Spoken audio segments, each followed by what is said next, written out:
मेरी बहन बहुत खूबसूरत थी और वह अभी 18 साल की हुई थी। एक बार जब मैं अपनी पत्नी के साथ कुछ काम कर रहा था तो वह खिड़की से हमें देख रही थी। कुछ दिनों के बाद मैंने नोटिस किया कि वह मुझे अलग नज़र से देखती थी। कुछ समय तक ऐसा ही चलता रहा। एक दिन मेरी पत्नी घर पर नहीं थी और हम अकेले थे। तभी मेरी बहन ने मुझसे कहा, भैया, मैं आपसे कुछ पूछना चाहती हूँ। मैंने उससे पूछा, क्या पूछना है? उसने कहा, भैया, मैं आपको कैसी लगती हूँ? मैंने जवाब दिया, तुम बहुत अच्छी लग रही हो। फिर उसने पूछा कि क्या आप मेरे साथ वो सब करेंगे जो उस रात भाभी के साथ कर रहे थे? मैंने तुम दोनों को उस रात ऐसा करते हुए देखा था। मैं ये सुनकर चौंक गया। क्या तुम सच कह रही हो? क्या तुमने हमें देखा? उसने कहा, हाँ भैया, अब मैं बड़ी हो गई हूँ, लेकिन अभी तक मेरा कोई बॉयफ्रेंड नहीं है। मैं यह सब करना चाहती हूँ, लेकिन अब इसे कंट्रोल करना बहुत मुश्किल है। मैंने कहा, ठीक है, लेकिन तुम्हारी भाभी का क्या? उसने कहा, तू ये भाभी को मत बताओ, मैं भी नहीं बताऊंगी। मैंने उसकी बात से सहमति जताते हुए कहा, दरअसल मैं काफी समय से ऐसा करने की सोच रहा था, लेकिन आज जब मेरी पत्नी सो गई तो मैं नज़दीकी घर के अंदर गया तो वहां का नज़ारा देखकर मैं बहुत उत्साहित हो गया और वह मेरा इंतजार कर रही थी। उसके बाद मैंने कभी नहीं सोचा था कि मेरी सारी चीजें मेरी बहन ने देखी होंगी। मैंने उससे मजाक किया था, लेकिन जब उसके खुद का मजाक बनाने का समय आया तो मैं थोड़ा घबरा गया। कौन जानता है, क्या वह मेरे साथ वह सब करने को तैयार होगी? दोस्तों, आज की कहानी बहुत बढ़िया होने वाली है। कहानी को अंत तक अवश्य सुनें और चैनल को सब्सक्राइब करें ताकि आप हर दिन ऐसी नई कहानियां मेरी आवाज में सुन सकें। तो दोस्तों, यह 3 साल पहले की बात है। यह मेरी शादी का दिन था और इसे बहुत धूमधाम से मनाया गया। शादी के बाद मेरी पत्नी नेहा घर आई तो मैं बहुत खुश था, क्योंकि मेरी पत्नी बहुत खूबसूरत थी और सबसे ज्यादा मजा मुझे उस पल का आया। शादी के बाद पति पत्नी के बीच क्या होता है उसके बाद धीरे धीरे कुछ दिन और महीने बीत गए। हमारी जिंदगी अच्छी चल रही थी। मेरी एक बहन थी जिसका नाम ज्योति था। वह बहुत खूबसूरत थी और मैं हमेशा उसके साथ मजाक करता रहता था। एक दिन ज्योति का फोन आया और उसने कहा, भाई, मैं बस स्टैंड पर आ गई हूँ, मुझे लेने आ जाओ। मैं एकदम से चौंक गया। मैंने कहा, क्या तुम सच बोल रही हो? तो वो बोली, हाँ भाई, और मैं तुरंत बस स्टैंड चला गया। पत्नी ने पूछा, कहाँ जा रहे हो? मैंने उत्तर दिया, ज्योति बस स्टैंड पर मेरा इंतजार कर रही है। पत्नी को इस बात पर विश्वास नहीं हो रहा था, क्योंकि ज्योति ने किसी को नहीं बताया था कि वह आ रही है। बस स्टैंड घर से 3-4 किलोमीटर दूर था। मैं 10-15 मिनट में वहां पहुंचा। 15 मिनट बाद जब मैं वहां गया तो ज्योति मेरा इंतजार कर रही थी और मैंने उससे कहा, ज्योति, तुम्हें हमें फोन करके बताना चाहिए था कि तुम आ रही हो। वे बोली, भाभी को सरप्राइज देने के लिए नहीं बताया। मैंने पूछा, इस बड़े बैग में क्या है? उसने कहा, ये मेरे कपड़े हैं, अब मैं 2-4 महीने के लिए रहने आई हूँ। उसके बाद मैं उसे अपने घर ले आया। ज्योति को देखकर नेहा बहुत खुश हुई। मैंने नेहा से कहा, मुझे नाश्ता जल्दी दे दो, क्योंकि मेरे ऑफिस जाने का समय हो गया है। मैं शाम को जल्दी घर आऊंगा। नेहा शीशे के सामने अपने बालों में कंघी कर रही थी। मैंने उसे पीछे से पकड़ लिया और उसने भी मेरा हाथ पकड़ लिया। जब उसने मेरी तरफ देखा तो मैंने झट से उसे छोड़ दिया और पूछा, ज्योति, तुम्हारी भाभी कहाँ है? और तुम उसके कपड़े क्यों पहन रही हो? ज्योति ने कहा, भाभी बाजार गई है कुछ सामान लाने के लिए। तो मैंने उससे कहा, ज्योति, चाय बनाओ। और फिर ज्योति चाय बनाने के लिए रसोई में चली गई। मेरा दिल तेजी से धड़क रहा था। मैं इस बात से हैरान था कि भले ही मैंने उसे कसकर गले लगाया था, फिर भी ज्योति ने कुछ नहीं कहा। कुछ देर बाद वह चाय लेकर आई। मैंने उससे कहा, सॉरी ज्योति, मुझे लगा कि ये तुम्हारी भाभी है, इसलिए मैंने तुम्हें पीछे से पकड़ लिया। उसने उत्तर दिया, भाई, इसमें माफी मांगने की कोई बात नहीं है। तुमने मुझे जानबूझकर नहीं पकड़ा था। मैंने कहा, यह सही है, लेकिन तुम्हें कैसा लग रहा है? फिर उसने कहा, भाई, जब आपने मुझे पीछे से पकड़ लिया तो मुझे बहुत अच्छा लगा, और हंसते हुए कमरे में चली गई। तभी नेहा आई और बोली, देखो मैंने तुम्हारे लिए कुछ लाया है। मैंने कहा, दिखाओ। तो उसने कहा, अब नहीं, अगले महीने मैं तुम्हें वह दिखाऊंगी। एक रात जब हम दोनों पति पत्नी वाला काम कर रहे थे तो मुझे लगा कि कोई हम दोनों को देख रहा है। फिर काम होते ही नेहा सो गई। मैं धीरे से उठा और कमरे से बाहर गया तो देखा कि ज्योति के कमरे का दरवाज़ा खुला था। फिर मैं वापस रूम में आया तो नेहा बोली, क्या हुआ? मैंने कहा, कुछ नहीं, मैं बाथरूम गया था। मेरी पत्नी ने आगे कुछ नहीं कहा और सो गई। सुबह जब मैं उठा तो उस रात की घटना के बारे में सोचते हुए ज्योति की तरफ देख रहा था। वह भी मुझे देखकर मुस्कुरा रही थी। जब मेरी पत्नी बाथरूम में गई तो मैंने ज्योति से पूछा, क्या तुम कल रात को खिड़की से हमें देख रही थी? उसने जवाब दिया, मैं आपके कमरे में छिपकर क्यों देखूं? तभी नेहा बाहर आई और हम दोनों चुपचाप बैठ गए। जब नेहा कमरे में गई तो ज्योति मेरे पास आकर बैठ गई। उसने मुझसे कहा, भैया, यह सच है कि मैंने तुम दोनों को ऐसा करते देखा है और अब मुझे भी यह सब करना अच्छा लगता है। मैंने ज्योति से पूछा, सच में? क्या तुम ये सब रोज देखती हो? उसने जवाब दिया, हाँ भैया, देखती हूँ। देखिए, दरअसल मेरा मन मुझसे कह रहा है कि मेरा कोई बॉयफ्रेंड नहीं है और मैं सचमुच यह सब करना चाहती हूँ। मैंने ज्योति से कहा, ज्योति, कुछ दिनों से मैं भी तुम्हारे साथ वो सब करना चाहता था, लेकिन मैंने तुम्हें कुछ नहीं कहा क्योंकि मुझे लगा था कि तुम इसके लिए मुझे मना कर दोगी। ज्योति ने मुस्कुराते हुए कहा, अगर आपका मन हो तो आप आज रात ही मेरी मशीन का उद्घाटन कर सकते हैं। मैंने कहा, ये सब तो ठीक है, लेकिन आपकी भाभी का क्या होगा? उसने कहा, उन्हें इस बारे में कुछ नहीं पता होगा। मैं कभी भाभी को नहीं बताऊंगी और तुम भी मत बताना। मैंने उनसे कहा, जब तुम्हारी भाभी सो जाएंगी तो मैं पड़ोस की गली में तुम्हारा इंतजार करूंगा।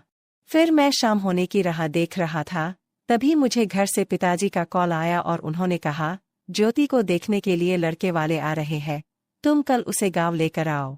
अब रात के 12:30 बजे जब नेहा सो गई तो मैं धीरे से उठा और उस गली में चला गया। जब मैं वहां गया तो मुझे अपनी बहन नहीं दिखी।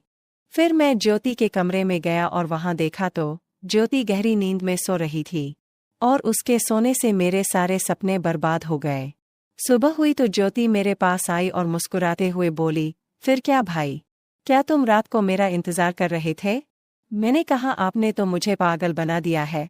ज्योति हंसते हुए बोली, आप सच में उस वीरान गली में गए थे ना? मैंने कहा, हाँ, मैं वहां गया था, लेकिन तुम आई नहीं इसलिए मैं फिर घर आ गया। आप गहरी नींद में सो रहे थे। ज्योति ने मुस्कुराकर जवाब दिया, मैं तो बस तुम्हारे साथ मजाक कर रही थी। तभी मेरी बीवी नेहा आ गई। उसने मुझसे कहा, ज्योति को थोड़ी देर में छोड़ आओ, आज उसे देखने मेहमान आ रहे हैं। मैं तुरंत ज्योति को घर छोड़ने के लिए निकल पड़ा। उसकी मुस्कान मुझे सता रही थी और मैं सोच रहा था कि उसके साथ मेरा सपना कब सच होगा। जैसे ही हम घर के करीब पहुंचे, ज्योति ने मुझे एक गुप्त मुस्कान दी और कहा, अगर आप दोबारा आए तो मुझे बताना, इस बार सच में मैं तुमसे मिलने आऊंगी। आगे का पार्ट देखने के लिए हमारे चैनल को सब्सक्राइब करें। जैसे ही मैं वीडियो डालूं तो आप उसे देख सकेंगे। धन्यवाद। पापा के जाने के दोस्तों। बाद माँ घर में अकेली थी। वह अपने दादाजी के कमरे में जाती रहती थी। ये देखकर मुझे बहुत अलग महसूस हुआ। एक रात मैं चुपचाप अपने दादाजी के कमरे में घुस गई। मैंने वहां जो देखा उससे मैं आश्चर्यचकित रह गई। माँ और दादाजी पति पत्नी जैसे एक दूसरे के साथ बिस्तर पर बैठे थे। नमस्कार दोस्तों, मेरा नाम ज्योति है। हम 3 भाई बहन थे। मेरे पिता एक सरकारी कर्मचारी थे। वह पिछले साल चल बसे थे। पापा के जाने का माँ को बहुत सदमा लगा। मैं घर में सबसे बड़ी लड़की थी। मैं डॉक्टरेट की पढ़ाई के लिए शहर में आई थी। कुछ दिन पहले मैंने अपनी परीक्षा पास की थी। मैं तुरंत इंटर्नशिप के लिए फिर से वापस आने वाली थी। जब मैं घर आई तो मेरे छोटे भाई बहन मुझे देखकर बहुत खुश हुए। उस दिन मेरे दादाजी मुझसे मिलने आए। वह मेरे परदादा नहीं बल्कि मेरे पिता के चाचा थे और रिश्ते में वो मेरे दादाजी थे। पिताजी के जाने के बाद दादाजी ने घर को समझने में हमारी मदद की। माँ बहुत सारे काम नहीं कर पाती थी। हमारा घर पिता की पेंशन से चल रहा था। मेरी छोटी बहन और भाई जुड़वा थे। वह अब 5वीं कक्षा में पढ़ रहा था। जिस दिन मेरे दादाजी मुझसे मिलने आए, वे हमारे घर में ही रुके। जब से मैं घर आई तो मेरी माँ मेरी शादी के पीछे पड़ी थीं। दादाजी भी मेरी शादी का मुद्दा उठाते थे। मैंने अपनी पढ़ाई सिर्फ शादी करने के लिए नहीं की। जब भी घर में शादी की बात आती तो मैं अपने गांव की दोस्त अंजलि के पास जाकर बैठ जाती थी। उस दिन कुछ ऐसा ही हुआ। सुबह जब मेरे भाई बहन स्कूल चले गए तो माँ फिर मेरी शादी की बात करने लगीं। मैं उसकी बातों से तंग आकर अपने दोस्त के घर चली गई। 3 से 4 घंटे बाद ही मैं घर आई। जब मैं घर आई तो मैंने देखा कि हमारे घर का दरवाज़ा थोड़ा खुला हुआ था। मैं अंदर गई तो मुझे किचन में मेरी माँ नहीं दिखी। मैंने अपनी माँ को आवाज़ दी। तभी अचानक माँ अपने कमरे से बाहर आ गई और वो थोड़ी डरी हुई थी। माँ की साड़ी इधर उधर हुई थी। मैंने उनसे पूछा कि क्या हुआ माँ, तुम इतनी डरी हुई क्यों हो?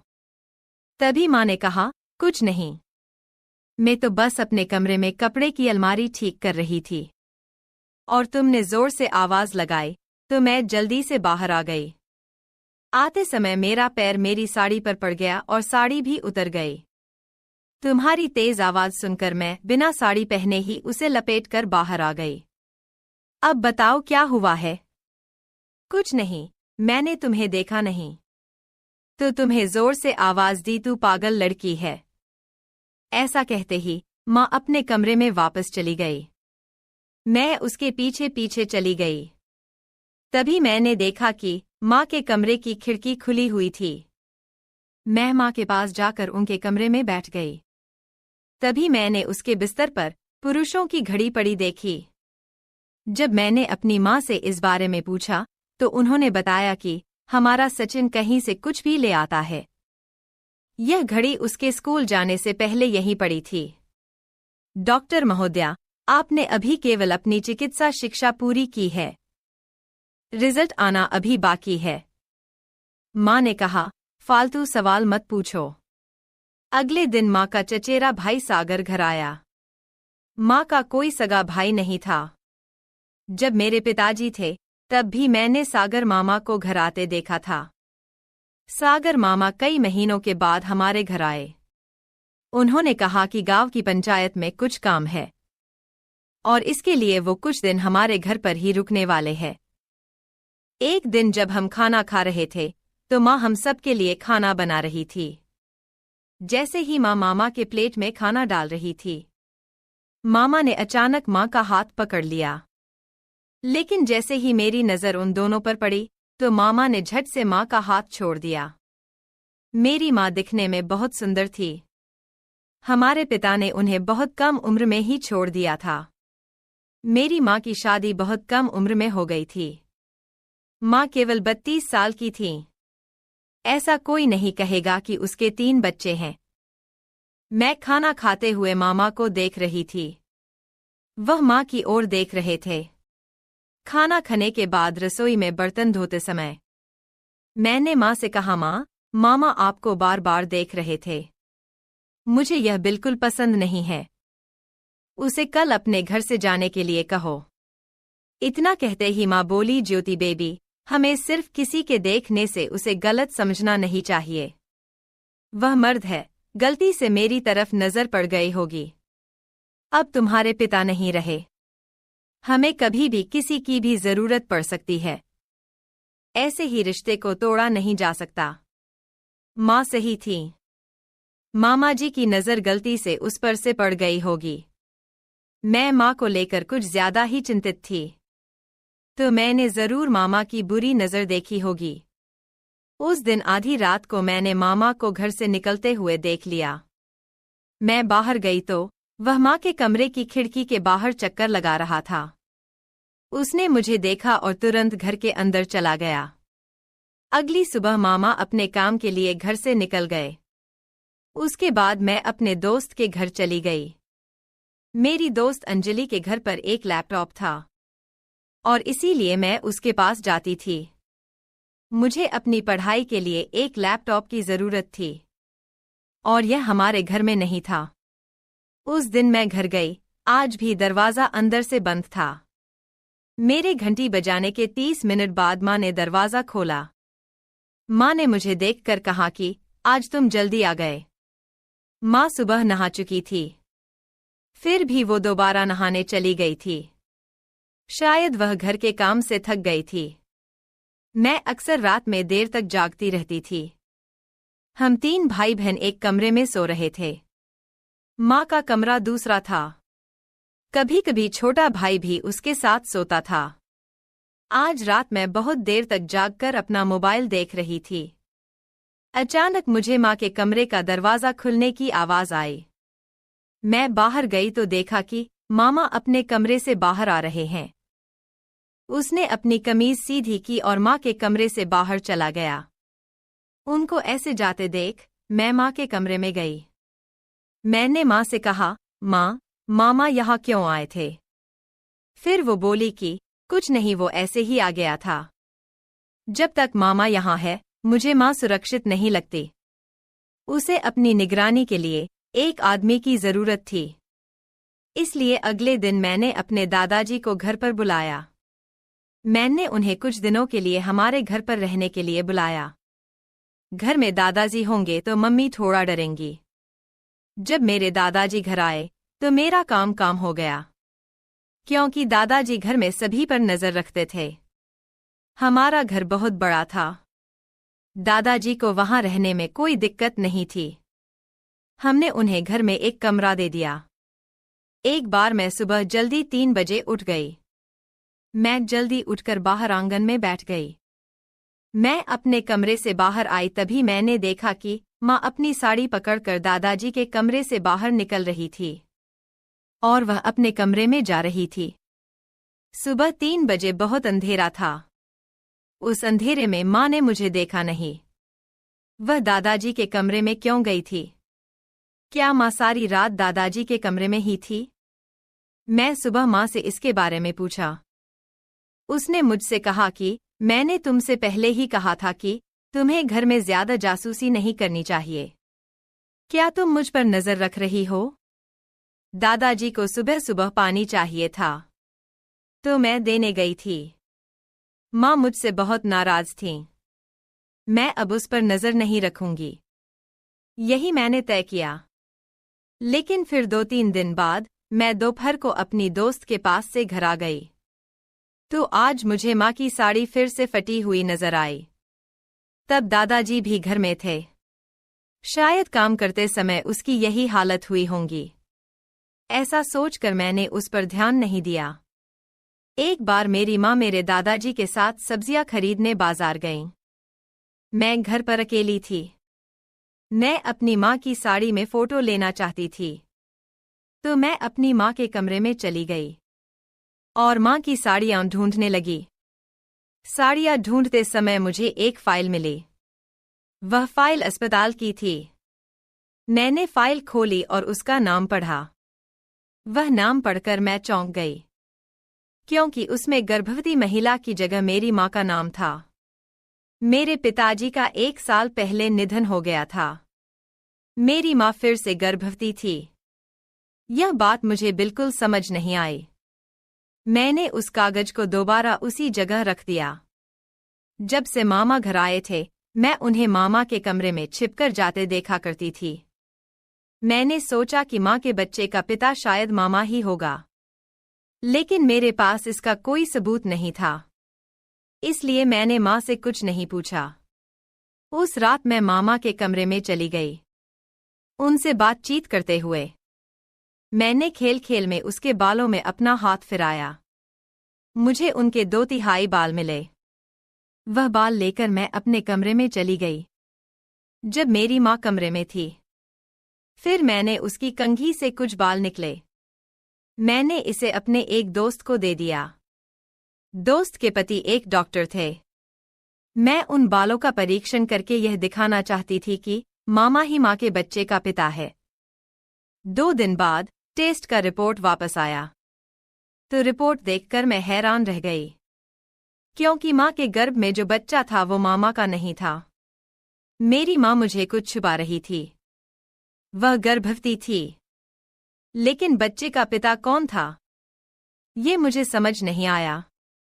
माँ के कुछ दस्तावेजों से मुझे शक हुआ।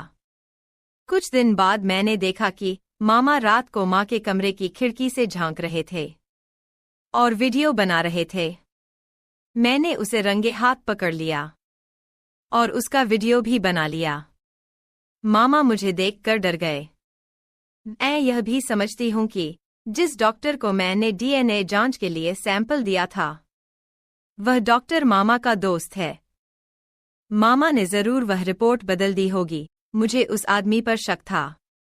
मैंने उसे माँ के कमरे में चोरी छिपे घुसते हुए रंगे हाथों पकड़ लिया। मैंने उनसे कहा, मामा, आप तो माँ के भाई हो, आपको अपने रिश्ते के बारे में पता नहीं है क्या? तुमने मेरी माँ को इतनी गंदी नजर से देखा। अब मैं तुम्हें पुलिस के हवाले कर दूंगी। आपका बच्चा मेरी माँ के गर्भ पल रहा है। तुम मामा नाम पर कलंक हो।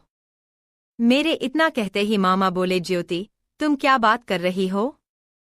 मेरी नजर तुम्हारी माँ पर थी, पर बुरी नहीं, अच्छी थी। मुझे उससे प्यार था।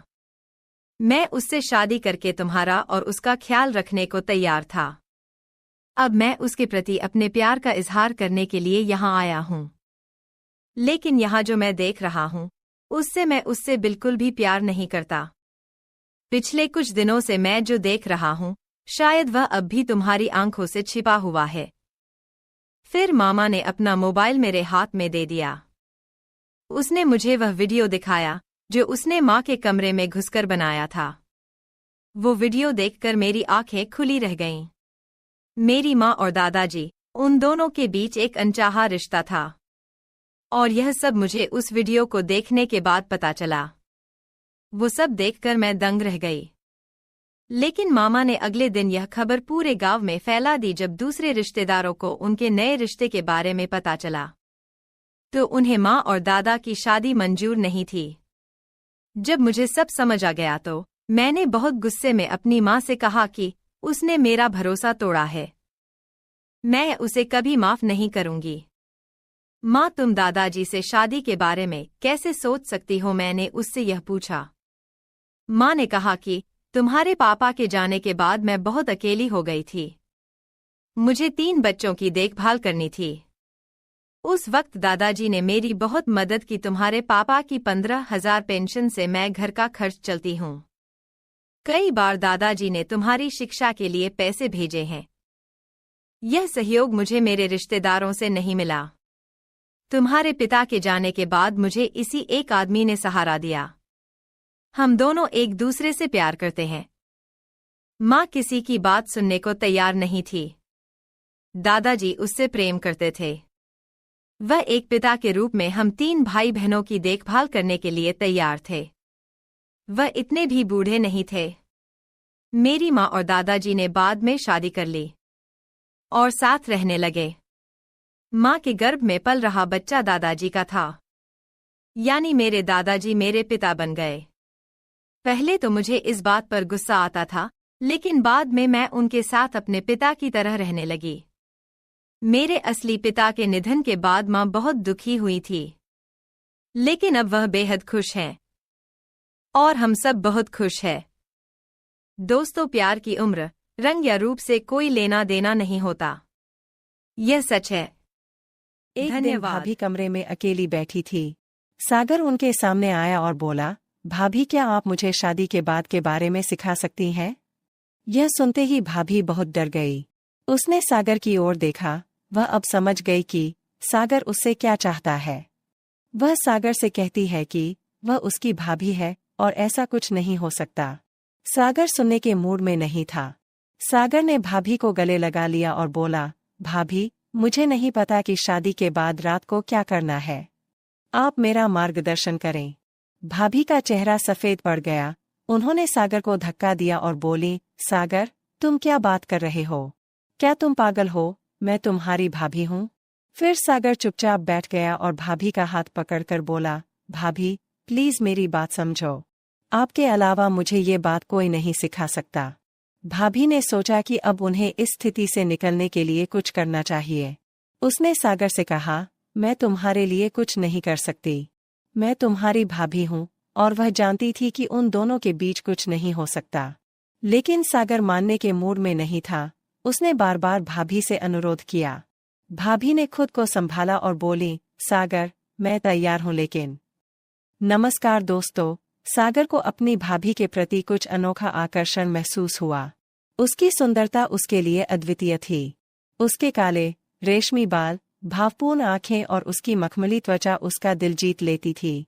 भाभी ने भी सागर से अलग रिश्ता बना रखा था। वह हमेशा उसे अपने करीब महसूस करती थी और उसका व्यवहार बहुत प्रेमपूर्ण और स्नेहपूर्ण था। सागर की नज़र लगातार उस पर टिकी रहती थी। एक बार घर में सिर्फ सागर और उसकी भाभी ही थे। बाकी सभी रिश्तेदार एक शादी समारोह में बाहर गए हुए थे। उस सुकून भरे पल में सागर को उसके साथ एक अलग भावनात्मक रिश्ता बनता हुआ महसूस होने लगा। दोपहर के भोजन के बाद भाभी आराम करने के लिए लेट गई। सागर उनके कमरे में गया और धीरे से उन्हें उठाया और पूछा, भाभी, क्या आप थक गई हैं? भाभी बोली, हाँ, थोड़ा थक गई हूँ। भाभी ने आंखें खोली और पूछा, सागर, तुम क्या कर रहे हो? कुछ नहीं भाभी, बस आपसे मिलने आया हूँ। सागर भाभी के पास बैठ गया और धीरे से भाभी का हाथ छूने लगा। उसने उसे नहीं रोका। सागर ने सोचा, शायद भाभी के मन में भी कुछ है। सागर का अपनी भाभी के प्रति नजरिया अब बिल्कुल बदल चुका था। वह अब उसके लिए भाभी तो नहीं रही थी, लेकिन उसके मन में एक नई भावना उभर रही थी। इसी समय सागर का गन्ना हलचल करने लगा। उसके मन में एक उलझन थी। एक तरफ उसकी शादी तय हुई थी, तो दूसरी तरफ भाभी के लिए उसकी भावनाएं उसके मन में बवंडर मचा रही थीं। शादी की तिथि धीरे धीरे निकट आ रही थी। हर तरफ खुशी थी, लेकिन सागर एक अलग ही दुनिया में खोया हुआ था। रात को वह उठता और खिड़की से बाहर देखता रहता। उसके मन में कई सवाल थे और वह अपनी भावनाओं का जवाब ढूंढने में असमंजस में था। उसे समझ नहीं आ रहा था कि अब क्या करे। एक दिन भाभी कमरे में अकेली बैठी थी। सागर उनके सामने आया और बोला, भाभी, क्या आप मुझे शादी के बाद के बारे में सिखा सकती हैं? भाभी बहुत डर गई और उसने सागर की ओर देखा। वह समझ गई कि सागर उससे क्या उम्मीद करता है। उसने सागर से कहा कि वह उसकी भाभी है और ऐसा कुछ नहीं हो सकता। सागर सुनने के मूड में नहीं था। सागर ने भाभी को गले लगा लिया और बोला, भाभी, मुझे नहीं पता कि शादी के बाद रात को क्या करना है। आप मेरा मार्गदर्शन करें। भाभी का चेहरा बदल गया। उसने सागर को धक्का दिया और बोली, सागर, तुम क्या बात कर रहे हो? क्या तुम पागल हो? मैं तुम्हारी भाभी हूँ। फिर सागर चुपचाप बैठ गया और भाभी का हाथ पकड़कर बोला, भाभी, प्लीज मेरी बात समझो। आपके अलावा मुझे ये बात कोई नहीं सिखा सकता। भाभी ने सोचा कि अब उन्हें इस स्थिति से निकलने के लिए कुछ करना चाहिए। उसने सागर से कहा, मैं तुम्हारे लिए कुछ नहीं कर सकती। वह जानती थी कि वह उसकी भाभी है और उन दोनों के बीच कुछ नहीं हो सकता। लेकिन सागर मानने के मूड में नहीं था। उसने बार बार भाभी से अनुरोध किया। भाभी ने खुद को संभाला और कहा, सागर, मैं तैयार हूँ। भाभी ने सागर की आंखों में आंखें डालकर उसकी तरफ देखा। उसने गहरी सांस ली और बोली, सागर, मैं तुम्हारे मन की बात समझती हूँ और मैं तुम्हें ये सब सिखाने के लिए तैयार हूँ। लेकिन रात को खाना खाने के बाद मैं तुम्हें सिखाऊंगी। तुम्हें अभी बहुत कुछ सीखना है। यह सुनकर सागर बहुत खुश हुआ। उसने भाभी को गले लगा लिया और बोला, भाभी, आप बहुत अच्छी हो। भाभी ने सागर को तो शांत कर दिया, लेकिन उनका लाल ब्लाउज, पीली साड़ी और काला रंग उनकी सुंदरता में एक अनोखा आकर्षण ला देता था। उसकी गोरी त्वचा और काली आंखें सागर को उसकी ओर आकर्षित करती थीं। रात को भाभी सागर के कमरे में आई। उन्होंने सागर को बिस्तर पर लेटा दिया। भाभी ने सागर के गाल पर हाथ रखा और बोली, सागर, आज मैं तुम्हें बहुत कुछ सिखाती हूँ। उसने धीरे से बटन खोल दिया। सागर यह देखकर आश्चर्यचकित रह गया। भाभी अभी भी तरोताजा और आकर्षक लग रही थीं। उसने सागर को अपने पास खींच लिया और उसके कान में कुछ फुसफुसाने लगी। सागर शर्म से लाल हो गया। उसे लगा कि आज उसकी जिंदगी का खास पल है। सागर ने जेब से एक गोली निकली और खा ली। अब वह स्पष्ट रूप से जानता था कि उसे क्या करना है। सागर ने गोली खा ली और उसकी भाभी ने उसे सब कुछ सिखा दिया। लेकिन गोली का असर बढ़ने से उसके शरीर में एक अलग ही ऊर्जा पैदा हो गई। उसकी आंखों में एक विशेष चमक थी। सागर ने भाभी की तरफ देखा और उनकी तरफ बढ़ने लगा। भाभी घबरा गई। उसने सागर को रोकने की कोशिश की, लेकिन उसने कुछ नहीं सुना। उसकी ताकत बढ़ गई और वह अपनी भाभी के काफी करीब आ गया। सागर ने उसमें प्रवेश किया। भाभी को बहुत दर्द हुआ, वो चिल्लाई लेकिन सागर नहीं रुका। उसने अपने कार्य पर ध्यान केंद्रित किया और उसकी भाभी ने उससे विनती की, लेकिन कोई फायदा नहीं हुआ। आखिरकार सागर के शरीर की ऊर्जा खत्म हो गई और वह थककर अपनी भाभी पर गिर पड़ा। उसके चेहरे पर संतुष्टि का रंग था। भाभी ने ये सब देखा तो उसकी आंखों में आंसू आ गए। कुछ देर बाद सागर को होश आ गया। उसने इधर उधर देखा तो उसकी भाभी उसके बगल में सो रही थी। वह अपने किए पर शर्मिंदा था। उसे एहसास हुआ कि उसने क्या किया है। सागर उठ बैठा और भाभी को जगाया। सागर ने उसे गले लगाया और माफी मांगी। भाभी ने उसे माफ कर दिया और कहा कि उसका ऐसा करना ठीक नहीं है। फिर वे दोनों अपने अपने कमरे में चले गए। दोस्तों, अगर आपको यह कहानी पसंद आए तो लाइक करें और चैनल को सब्सक्राइब करना ना भूलें। मिलते हैं अगले ऐसे ही वीडियो में, तब तक के लिए आप सभी का बहुत बहुत धन्यवाद। समझता था, लेकिन जब मैंने उसे एक रात 12 बजे उसके रूम में जो करते देखा, उसके बाद मेरा उसे देखने का नजरिया पूरी तरह बदल गया था।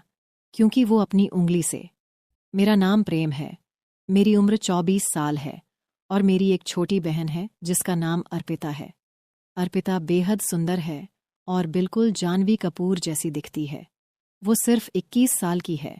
ये कहानी उस पल की है जब मुझे पता चला कि मेरी वो मासूम बहन अब बड़ी हो गई है। ये बात है 1 साल पहले की, जब मैंने उसके फ़ोन में कुछ ऐसा देखा जिसने मुझे अंदर तक हिला दिया। जिस बहन को मैं हमेशा मासूम समझता था, उसके बारे में वो सच जानकर मुझे यकीन नहीं हुआ। ये कहानी उसी पल से शुरू होती है जब मैंने अपनी बहन के बारे में वो राज जाना जिसने हमारी जिंदगी बदल कर रख दी। गर्मी की रात थी। हवा जैसे थम सी गई थी और मेरे कमरे में पड़े बिस्तर पर सोने में भी मुश्किल हो रही थी। प्यास के मारे मेरी नींद खुल गई और जैसे ही मैंने पानी की बोतल उठाने की कोशिश की, पता चला कि वो खाली थी। वक्त देखा तो रात के ठीक 1 बज रहे थे। नींद की खुमारी में मैं रसोई की ओर बढ़ा, जहां पानी की ठंडी बोतलें रखी होती थीं। तरफ जाते हुए मैंने देखा कि मेरी बहन अर्पिता के कमरे की लाइट जल रही थी। ये देखकर मैं थोड़ा हैरान हुआ, क्योंकि अर्पिता हमेशा सोते वक्त लाइट बंद करके सोती थी। हमारे घर में ये नियम था कि सभी को सोते समय लाइट बंद रखनी चाहिए और अर्पिता इस नियम का सबसे ज्यादा पालन करती थी। मैंने सोचा कि शायद वो लाइट बंद करना भूल गई होगी। अपनी बोतल में पानी भरते हुए मैंने मन ही मन सोचा कि उसकी लाइट बंद करके उसे आराम से सुला दूं। जैसे ही मैं उसके कमरे का दरवाज़ा खोलने लगा, एक अजीब सी बेचैनी मेरे अंदर घर कर गई। क्या अर्पिता जाग रही होगी या फिर वो सिर्फ नींद में लाइट छोड़कर सो गई होगी? दरवाज़ा खुलते ही जो मैंने देखा, उसने मुझे अंदर तक हिला दिया। अर्पिता अपने बिस्तर पर बैठी थी। उसके चेहरे पर एक गंभीरता थी और वो अपने फ़ोन की स्क्रीन में कुछ देखने में पूरी तरह मग्न थी। रात के इस समय, जब हर कोई गहरी नींद में था, अर्पिता का यूं जागना और फ़ोन पर इस तरह से कुछ देखना बेहद अजीब लगा। जैसे ही मेरी नज़र उस पर पड़ी, उसने फटाफट फ़ोन को छुपा लिया और उसकी आंखों में डर की एक झलक साफ दिखी। उसकी ये हरकत इतनी अप्रत्याशित थी कि मैं एक पल के लिए समझ नहीं पाया कि क्या कहूँ। अर्पिता, जो हमेशा शांत और संयमित रहती थी, उसके चेहरे पर इस वक्त चिंता और घबराहट की लकीरें साफ नजर आ रही थीं। मैंने धीरे से पूछा, अर्पिता, सब ठीक है? इतनी रात गए जाग रही हो? अर्पिता ने एक झटके में जवाब दिया, हाँ, बस नींद नहीं आ रही थी। लेकिन उसकी आवाज में जो कंपकंपी थी, उसने मेरी जिज्ञासा को और बढ़ा दिया। वो मुझसे कुछ छुपा रही थी, लेकिन क्या? ये जानने की ललक अब मेरे दिल में गहराती जा रही थी।